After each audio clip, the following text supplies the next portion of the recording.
अस्सलाम वालेकुम friends and welcome to Karim travel advisors. उम्मीद है सब ठीक होंगे। एक इंपॉर्टेंट अपडेट थी टीआरसी के हवाले से, जो रेड कार्ड है या रेजिडेंट परमिट जिसको आप बोलते हैं। इस्तांबुल के दो एरियाज हैं, ईस्टर्न यॉट और फातेह। 15 जनवरी 2021 से अब इन एरियाज में आपका जो कार्ड है वो नहीं बनेगा। आप हाउस कॉन्ट्रैक्ट अगर आप इन एरियाज का लगाते हैं तो आपका कार्ड जो है नया नहीं बनेगा, सिवाय उनके जिनकी या तो अपनी प्रॉपर्टी है या जो स्टडी कर रहे हैं।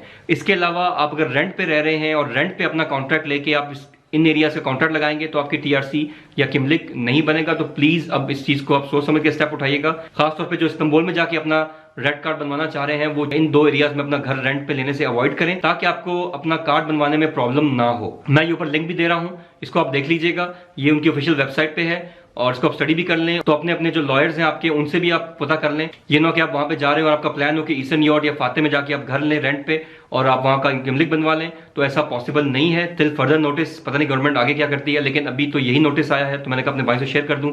ये ना कि आप जाके वहां पे रेंट पे घर भी ले लें और अपने पैसे लगा दें और बाद में आपकी किमलिक या रेड कार्ड ना बने। तो इस वीडियो को अपने उन दोस्तों के साथ भी शेयर करें जो भी तुर्की जाने का प्लान बना रहे हैं। That's it for today.